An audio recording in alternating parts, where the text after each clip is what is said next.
तो हेलो परिंदों, कैसे हो आप लोग। आई होप आप लोग फिलहाल बहुत अच्छे होंगे और आप लोगों की पढ़ाई ना बिल्कुल जहर चल रही होगी। ठीक है, आप लोग पढ़ चुके हैं जीव और समष्टियां। जीव और समष्टियां का जो फुल लेक्चर वीडियो है ना, पूरे पार्ट 1 पार्ट 2 लेकर के पार्ट 12 पार्ट बने हैं भैया।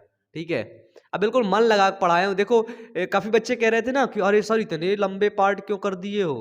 भैया पूरा एनसीईआरटी भी तो पढ़ाना है, बताओ। अगर अदर बुक के हिसाब से हम पढ़ा देते 3-4 पार्ट में खत्म कर देते।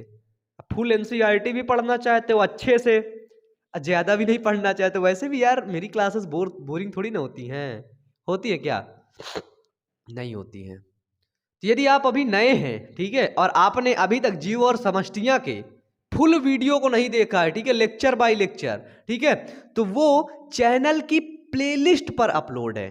ठीक है, और प्लेलिस्ट का नाम है क्लास 12th बायोलॉजी इंपॉर्टेंट, वो सॉरी, क्लास 12th बायोलॉजी जीव विज्ञान बायोलॉजी। ठीक है, क्लास 12th जीव विज्ञान, कक्षा 12 जीव विज्ञान के नाम से प्लेलिस्ट है। आपको दिख भी रहा होगा, है ना। और आपको बता दें कि जीव जीव और समष्टियां का ना, जीव और समष्टियां क्लास 12th बायोलॉजी का ना 1 शॉर्ट वीडियो भी आ गया है, और 1 शॉर्ट वीडियो भी चैनल की प्लेलिस्ट पर अपलोड है। ठीक है, तो प्लेलिस्ट पर जाओ, 1 शॉर्ट वीडियो को भी देखो, सभी कुछ अच्छे से देखते रहो और अच्छे तरीके से पढ़ते रहो।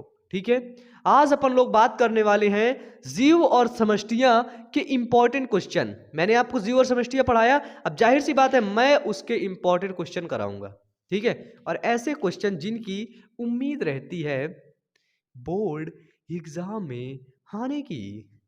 तो चलिए बिना देरी के शुरू करते हैं इंपॉर्टेंट क्वेश्चन। आपका पहला प्रश्न आपके स्क्रीन पर देखो।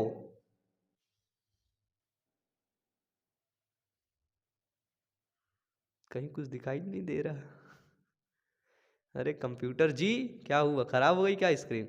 चलो स्क्रीन खराब हो गई, हम ऐसे पढ़ लेते हैं। ठीक है, चलो अब हम लिख लिख के पढ़ाएंगे भैया। स्क्रीन खराब हो गई तो क्या कर सकते हैं उसमें, है ना।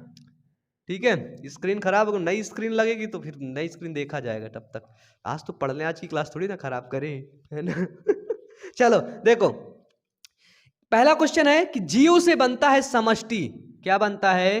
कोई जीव होता है तो वो जीव बनाता है समष्टि। ठीक है, अब समष्टि मिलकर के क्या बनाता है? समष्टि से क्या बनता है? आपके पास 4 ऑप्शन दिए गए हैं, जीवमंडल, जीवोम, पारितंत्र, समुदाय। जीवमंडल, जीवोम, पारितंत्र, समुदाय। यानी कि एक जीव होता है, वो जीव क्या बनाता है? एक समष्टि बनाता है, और समष्टि आगे चल के क्या बनाता है? एक समुदाय बनाता है। तो इसका जो समुदाय है वो बिल्कुल सही है। ठीक है, जो जीव होता है, जो ऑर्गेनिज्म होता है, ऑर्गेनिज्म की कई पॉपुलेशन होती है। जब कई पॉपुलेशन, है ना, पॉपुलेशन समष्टि, अब वो पॉपुलेशन मिलकर के क्या बनाती है? कम्युनिटी बनाती है। पढ़ा था ना, शुरू में इस चीज को पढ़ा था पहले लेक्चर में। हाँ हाँ, याद आया याद आया, पहले लेक्चर में जीव और समष्टि के भाग 1 में इस चीज को पढ़े थे। ठीक है, याद रहना चाहिए। चलो फिर देखो कि पारिस्थितिकी पदानुक्रम की आधारभूत इकाई है। ठीक है, या फिर बोल सकते हैं पारिस्थितिकी की आधारभूत इकाई है। भूत प्रेत मत समझना, ठीक है, कि भूत प्रेत समझ डर जाना। एक दिन बात ऐसी है कि हमारा जो वो जो अनूप है, वो रात में सपना देख लिया भूत ऊत का ऐसे कुछ।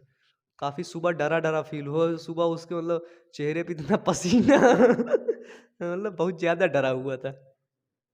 लेकिन अच्छा आदमी हो, कभी देख लिया होगा, रहा होगा कुछ। ठीक है, देखो क्वेश्चन है कि पारिस्थितिकी की आधारभूत इकाई है। पारिस्थितिकी जो है पारिस्थितिकी किससे मिलकर के बना है? हमने देखा हमारा शरीर जो है, हमारी जो बॉडी है, किससे मिलकर के बनी है? सेल से मिलकर के बनी। सेल मिलकर क्या बनाते हैं? टिश्यू बनाते। टिश्यू क्या बनाते हैं? ऑर्गन बनाते हैं। ऑर्गन क्या बनाते हैं? ऑर्गन सिस्टम बनाते हैं। ऑर्गन सिस्टम से क्या बनता है? पूरी बॉडी का निर्माण हो जाता है। समझ आया क्या? जल्दी बोल दिया हूं, चलो बताता हूं फिर से। सेल से बनता है टिश्यू, टिश्यू से बनता है ऑर्गन, ऑर्गन से बनता है ऑर्गन सिस्टम, और ऑर्गन सिस्टम से क्या बनता है? एक बॉडी, बॉडी बन जाती है ना। कई ऑर्गन आपस में जुड़ करके एक सिस्टम के रूप में कार्य करते तो होती है बॉडी। ये देखो हमारी बॉडी काम कर रही है ना, कर रही ना। अब देखो पूछ रहा है कि पारिस्थितिकी की आधारभूत इकाई क्या होती है। जो पारिस्थितिकी होता है वो किससे मिलकर के बना होता है? आपकी स्क्रीन पर 4 ऑप्शन। पहला समष्टि, दूसरा समुदाय, तीसरा पारिस्थितिकी तंत्र, चौथा जीव। तो जो पारिस्थितिकी है उसकी आधारभूत इकाई क्या है, वो किससे मिलकर के बनती है? अगर किसी पारिस्थितिकी में जीव ना हो तो क्या उसको कहेंगे हम ये पारिस्थितिकी है? बताइए, नहीं कहेंगे ना। तो पारिस्थितिकी किससे मिलकर के बनता है? पारिस्थितिकी की आधारभूत इकाई जीव होती है, जिसको क्या बोलते हैं? ऑर्गेनिज्म। ठीक है, चलो आ जाओ भैया, आ जाओ, थर्ड क्वेश्चन में आ जाओ। मैं बिल्कुल धमाल मचा देंगे, कतई फोड़ देंगे।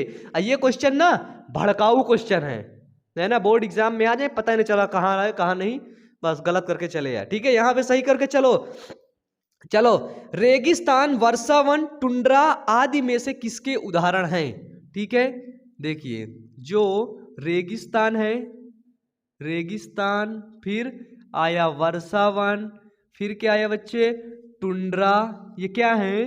टुंड्रा आदि में से किसके उदाहरण हैं? जो रेगिस्तान है, वर्षावन है, टुंड्रा है, ये किसके उदाहरण है? आदि में से किसके उदाहरण हैं? पहला समुदाय, दूसरा पारिस्थितिकी तंत्र, तीसरा जनसंख्या, चौथा जीवोम। तो जो रेगिस्तान है, रेगिस्तान क्या है? रेगिस्तान एक बड़ा एरिया है। वर्षावन भी एक बड़ा एरिया जहां पर सिर्फ वर्षा होती है। फिर जो टुंड्रा है वो भी एक अलग एरिया, ठंडा प्रदेश। ठीक है, और इस एरिया में कई प्रकार की जीव पाए जाते हैं, कई प्रकार के पौधा पाए जाते हैं। यानी कि इस एरिया में कई कम्युनिटी पाई जाती हैं, कई समष्टियां पाई जाती हैं, कई समुदाय पाए जाते हैं। और जिसमें कई समुदाय पाए जाते हैं और उन समुदायों में आपस में भिन्नता होती है, उसको हम लोग बोलते हैं बायोम, जिसको बोलते हैं जीवोम। पढ़े थे ना? भूल गए का? भूल गए? थोड़ा बादाम बादाम खाया करो, भूलने की आदत मत डालो। ठीक है, सभी चीज़ों को ना क्लियरली एक एक चीज़ें ना, देखो मैं एनसीईआरटी इसीलिए पढ़ाया हूँ ताकि जो तुम्हारा खोपड़ी है ना वो हटे थोड़ा सा, है ना। ये रेफरेंस पढ़ा दो, ये पढ़ा दो, वो पढ़ा दो, भैया चुपचाप आके एनसीईआरटी पढ़ो। ठीक है, जो सब लोग इग्नोर करते हैं एनसीईआरटी, नहीं नहीं नहीं एनसीईआरटी मत पढ़ो, इससे पढ़ लेना, उससे पढ़ लेना, नटखट लाल चाचा से पढ़ लेना, उससे पढ़ो, उससे पढ़ा। नहीं भैया, एनसीईआरटी जो हमारे एग्जाम के पॉइंट ऑफ व्यू से इंपॉर्टेंट है, जो हमारे एग्जाम में आएगी, हम उसे पढ़ें, फालतू का क्यों पढ़ें। चलो देर ना करें। रेगिस्तान, वर्षावन, टुंड्रा आदि किसके उदाहरण हैं? बताओ, ये क्या है? ये एक प्रकार का जीवोम है। क्या है? जीवोम, जिसको बोलते हैं बायोम। ठीक है, स्क्रीन ऑन कर, दिख रहा है ना उधर तक का? Okay, thank you. ठीक है, हाँ, तो ये एक प्रकार के क्या है? ये आपके जीवोम है, जिसको बोलते हैं बायोम। ठीक है, चलो अब आ जाओ चौथा क्वेश्चन की तरफ, इसको मिटा दें हम। देखो, इसमें से जरूरी है, मैं 4 क्वेश्चन करा रहा हूं तो कहीं ना कहीं आपके 8 क्वेश्चन कंप्लीट हो रहे हैं। ठीक है, क्योंकि मैं सभी चीजों के बारे में समझाते हुए चल रहा हूं। चलो नेक्स्ट क्वेश्चन आता है चौथा, कि किसी स्थान पर उपस्थित अनेक पादप एवं जंतु जातियां निर्माण करती हैं। ठीक है, क्या है? कि किसी स्थान पर उपस्थित, किसी स्थान पर उपस्थित अनेक पादप। ठीक है, क्या है बच्चे? कि किसी स्थान पर उपस्थित अनेक पादप एवं जंतु जातियां, अनेक पादप हो गई एवं जो जंतु जातियां हो गई। ठीक है, किसी स्थान पर उपस्थित अनेक पादप एवं जंतु जातियां निर्माण करती हैं। क्या निर्माण करती हैं? ठीक है, निर्माण करती हैं। आपके स्क्रीन पर 4 ऑप्शन दिए गए हैं। पहला ऑप्शन सुनिएगा, एक वंश का निर्माण करती हैं, यही रहा, ये रहा आपकी स्क्रीन पर। दूसरा ऑप्शन, एक समष्टि का निर्माण करती हैं। तीसरा ऑप्शन, एक समुदाय का निर्माण करती हैं। चौथा ऑप्शन, एक जीवोम का निर्माण करती हैं। क्वेश्चन फिर से पढ़ो, समझ नहीं आए ना? समझ नहीं आए ना? अब क्वेश्चन पढ़ो, अपने आप बता दोगे। किसी स्थान पर उपस्थित कोई ये स्थान है, अनेक पादप एवं इस स्थान में अनेक पादप हैं, ये हैं। अब ये अनेक जंतु हैं। ठीक है, ये क्या है? ये है हमारे पादप, समझना समझना, ये है हमारे जंतु। कह रहा है कि किसी स्थान पर उपस्थित अनेक पादप एवं जंतु निर्माण करते हैं। अनेक पादप और अनेक जंतु मिलकर के क्या निर्माण करेंगे? 4 ऑप्शन है। एक वंश का निर्माण करेंगे, एक समष्टि का, एक जीवोम का, एक समुदाय का। अगर ये समष्टि का निर्माण करेंगे तो इसमें क्या है, इसमें अनेक पादप नहीं होंगे, केवल एक पादप होगा। ठीक है, समष्टि किसको बोलेंगे? जिनमें अंतः प्रजनन होती है समान जीवों के, है ना, समान जीव जहां रहते हैं समष्टि बोलते हैं। अब सेकंड है जीवोम।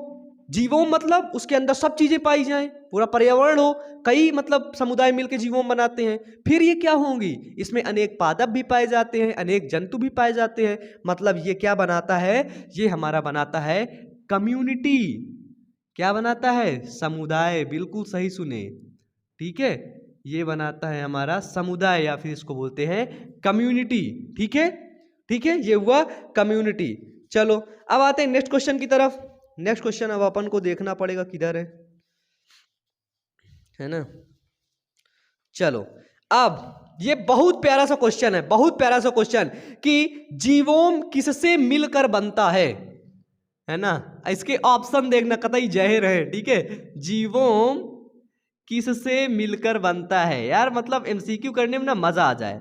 मिलकर बनता है, मैं इतना तुम्हें एमसीक्यू में समझा देता हूं कि तुम पूरी थ्योरी लिख करके चले आओगे। आओगे ना? बिल्कुल आओगे, क्योंकि वायु अमन के खुले परिंदे ना हर जगह उड़ान भरें और उन पर टैग वायु अमन का होना चाहिए। ठीक है, ताकि लोग देखें भैया जहाँ हमें हमें जाने तो, है ना।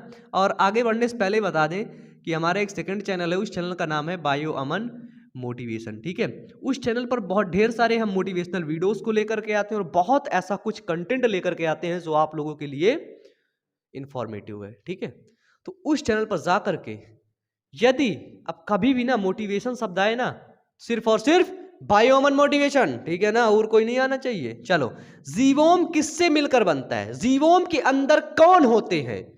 तो हमने कह दिया कि जो कम्युनिटी होती है, कम्युनिटी जीवोम का निर्माण करती, कई कम्युनिटी आपस में मिलती है ना। तो पारितंत्र का, पारितंत्र जीवोम का निर्माण करता है। अब देखो जीवोम पूछे किससे मिल करके बनता है, आपके पास 4 ऑप्शन दिए गए हैं। पहला ऑप्शन है जैविक कारक से, दूसरा ऑप्शन है समुदाय से, तीसरा ऑप्शन है समष्टि से, चौथा ऑप्शन है जैविक और अजैविक कारक से। सोच के बताओ तुम्हारा दिमाग कहां तक जाता है, मैं ये थोड़ा सा देख लूं। सोच के बताओ कि जीवोम किससे मिलकर के बनता है, बता सकते हो? ये बता सकते हो यार, तुम लोग कुछ भी कर सकते हो, है ना, नाली से पानी भी निकाल सकते हो, है ना।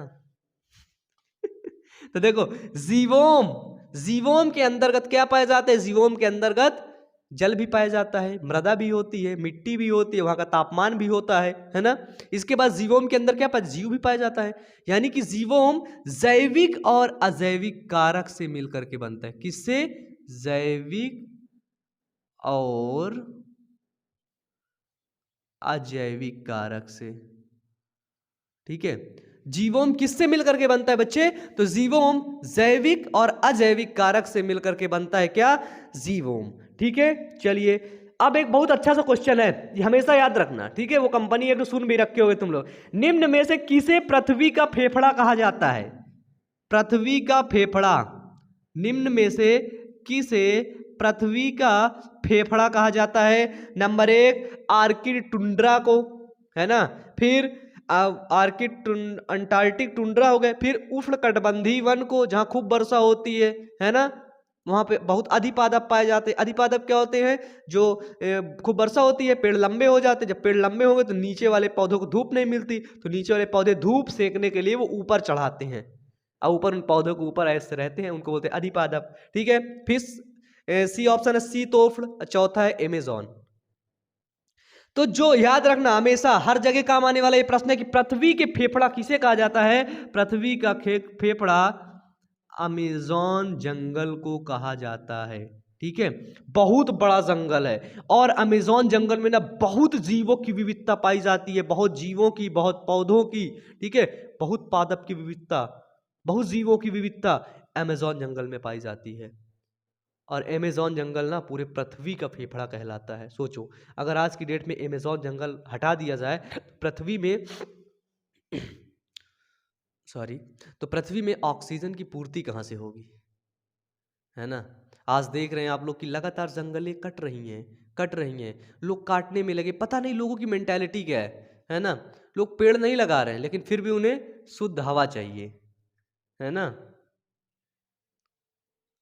लोग अपने घर का कूड़ा ना घर के बाहर फेंक देते हैं कहीं भी, लेकिन उन्हें शहर ना पूरा स्वच्छ चाहिए, चमकता हुआ चाहिए, है ना। लोग काम नहीं करना चाहते हैं, उन्हें पैसे ना खूब चाहिए, ढेर सारा। तो यार आखिरकार ये कौन है ये लोग, कब सुधरेंगे? सुधरेंगे ना, आप लोग सुधारेंगे उन्हें, ठीक है। उनमें से शायद एक आप भी हो सकते हैं, ठीक है। तो अपने अंदर ना हमेशा इम्प्रूवमेंट लाओ, अपने अंदर बदलाव लाओ, ठीक है। जो पिछला जो चला आया है ना, पिछले जन्म में आपके दादाजी ने क्या किया है ना, आपके बाबा जी ने क्या किया, उससे कोई फर्क नहीं पड़ता है भैया। जो मॉडर्न जमाना अभी चल रहा है, यदि आप उस मॉडर्न जमाने के अनुसार नहीं चलेंगे तो जाहिर सी बात है आप पीछे चले जाएंगे। इसलिए आप जमाने के साथ चलिए, ठीक है। थोड़ा सा अपनी मेंटालिटी को ना बड़ा करिए, बड़ा सोचिए, एक लीडर बनने का प्रयास करिए, एक नौकर नहीं बनने का प्रयास करिए, एक लीडर बनने का प्रयास करिए, ठीक है। और बायोमन के सभी परिंदे ना एक न एक दिन अपने फील्ड के लीडर होंगे, ठीक है, क्योंकि उनकी मेंटालिटी लीडर बनने वाली होगी, ठीक है। और इसके लिए सिर्फ और सिर्फ हमने बायोमन मोटिवेशन चालू किया है ताकि बच्चे ना अपने अंदर से डरे नहीं, बल्कि लीडर वाली फीलिंग लाए कि यार मैं हूं, मैं बहुत कुछ जानता हूं, ठीक है। चलो यार हम लोग बात करते रहेंगे ऐसे टॉपिक पे, ठीक है, क्योंकि मैं मतलब कोई मिल गया मुझे बात करने के लिए शुरू रोज से, है ना, आप लोग जानते ही मुझे।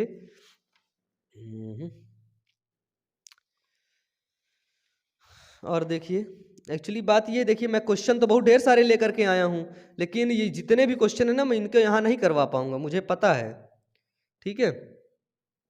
चलिए एक क्वेश्चन आपके अंतिम में करवा देता हूं कि प्रजातियों द्वारा एक दूसरे पर नकारात्मक प्रभाव के साथ अंतरक्रिया कहलाती है। क्या है कि प्रजातियों द्वारा, ठीक है, ये क्वेश्चन बहुत इंपॉर्टेंट है कि प्रजातियों द्वारा एक दूसरे पर, ठीक है, क्या है समझना, क्वेश्चन समझना भी, लिख जाने दो, ठीक है, लिख जाने दो। एक दूसरे पर नकारात्मक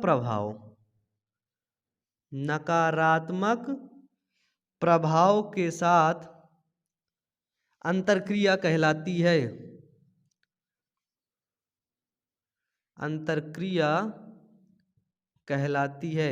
नकारात्मक प्रभाव के साथ ये अंतरक्रिया क्या कहलाती है? सहपरोपकारिता, पारस्परिकता, ठीक है, समझ लो, स्पर्धा, सहभोजिता। इसका कहने का मतलब क्या है? पहले इस क्वेश्चन का मतलब देखो, जो भी क्वेश्चन आप बोर्ड एग्जाम में या कहीं भी जब आप क्वेश्चन सॉल्व करते हो ना, सबसे पहले ये समझो कि आखिरकार ये क्वेश्चन हमसे पूछना क्या चाहता है, ये क्वेश्चन हमसे सवाल क्या कर रहा है, फिर आप उसका जवाब दीजिए, ठीक है। यदि क्वेश्चन को पूछे नहीं और जवाब दे दिए तो जवाब बिल्कुल गलत हो जाएगा ना, जाहिर सी बात है। क्वेश्चन बोल रहा है कि प्रजातियों द्वारा एक दूसरे पर नकारात्मक प्रभाव, ठीक है, एक ये प्रजाति है और एक ये प्रजाति है, ठीक है, ये एलियन है, ये ह्यूमन है, ठीक है। इन दोनों का आपस में नकारात्मक प्रभाव, इसके रहने से इसको हानि है, उसके रहने से इनको हानि है। नकारात्मक प्रभाव क्या कहलाती है? अब इसको हानि कैसे, देखो, ये एलियन है, ये पीता है दूध, क्या पीता है? दूध। ये मानव ये भी दूध पीता है, समझने के लिए, ठीक है, ऐसा नहीं है ना, ये एग्जाम्पल सही नहीं लग रहा, सही लग रहा है, ठीक है। दूध है 100 लीटर, तो इनके बीच में आपस में स्पर्धा होगी कि नहीं? जब मैं आपको पढ़ाया रहा था, घास का मैदान बताया था कि एक घास का मैदान है ना, इधर एक क्या है आपकी, इधर एक गाय है, वो भी घास चरती है, इधर एक भैंस है, वो भी घास चरती है, घास का मैदान छोटा सा है, तो आपस में स्पर्धा होगी कि नहीं होगी? ठीक है, आपस में उनके बीच मन मुटाव टकराव होगा कि नहीं होगा? तो उसी को बोलते हैं स्पर्धा।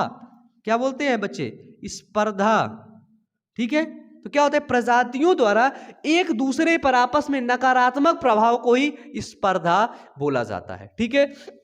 और देखिए मैं आपको बता दूं कि ये क्वेश्चन ना मिला लेना नीट, ठीक है, नीट की बुक उठा लेना, एमसीक्यू बुक, और उसमें देख लेना, कहीं ना कहीं क्वेश्चन आपसे मिलेंगे और मैच खाएंगे। और बता दूं आज हम लोग 7 क्वेश्चन ही कर रहे हैं, ठीक है, और जीव और समष्टियां के सभी क्वेश्चन ना हम करेंगे, और कहाँ पे करेंगे, उनको हम आपको पीडीएफ के रूप में पढ़ाएंगे, वो भी स्क्रीन पर। ठीक है, स्क्रीन पर हम आपको उसको पढ़ाएंगे और वो वीडियो भी चैनल की प्लेलिस्ट पर अपलोड होगा। प्लेलिस्ट को याद रखना, उसका नाम है class 12th biology important question.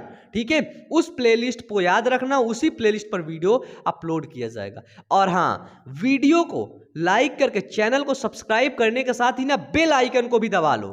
ठीक है, बेल आइकन को दबा लो। अधिकतर बच्चे ना बेल आइकन जानते ही नहीं, बेल आइकन दबाते ही नहीं, वीडियो पब्लिश हो जाता है उनको पता ही नहीं चलता है।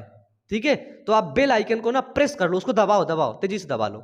ठीक है, और हाँ, बायोमन मोटिवेशन चैनल को भी आप लोग सब्सक्राइब कर लेना, वहां पे जाकर के वीडियोस को देखना। ठीक है, तो चलिए ठीक है, पढ़ते रहिए, मेहनत करते रहिए, फिर मिलते हैं अगले वीडियो पर। तब तक के लिए wish you all the best, thank you.